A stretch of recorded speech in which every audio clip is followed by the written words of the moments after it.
Induction rural संसर्गाचे आजार. नमस्कार. आज आपण संसर्गाचे आजार या मालिकेच्या तिसऱ्या भागात पाहणार आहोत. मलेरिया. मलेरिया म्हणजे काय? हा एक संसर्गजन्य आजार आहे. फाल्सिप्रम विवॅक्स अशा प्लास्मोडियम नावाच्या परजीवीमुळे होतो. हे परजीवी आपल्या शरीरात मादी डासांच्या चावण्यामुळे येतात.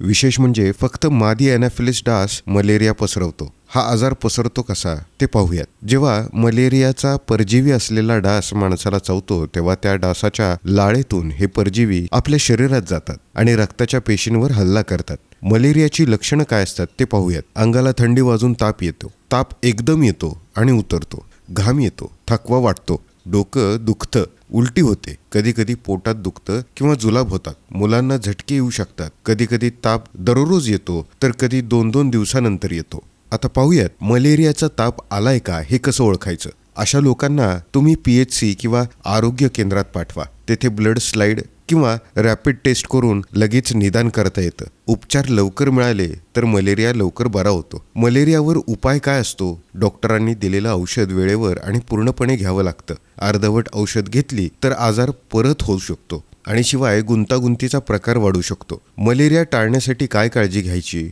यामध्ये आशाताई तुमचं खूप महत्त्वाचं काम आहे. लोकांना सांगायचंय की घराभोवती पाणी साचू देऊ नका, कारण डास पाणी साचलेल्या ठिकाणीच वाढतात. पाण्याची टाकी, ड्रम, डबे नेहमी झाकून ठेवा. साप्ताहिक कोरडे दिवस पाळा. सगळी भांडी, कूलर, झारं कोरडी करा. झोपताना मच्छरदाणी वापरायला सांगा. संध्याकाळी बाहेर जाताना फुल बाह्याचे कपडे घालायला सांगा. डास प्रतिबंधक औषध किंवा क्रीम वापरा. तर आशाताई, ताप येणाऱ्या लोकांवर लक्ष ठेवा. त्यांना वेळेत टेस्टसाठी पाठवा. मलेरियाची माहिती देऊन गावात जनजागृती वाढवा. कुठे पाणी साचतंय का यावरही लक्ष ठेवा.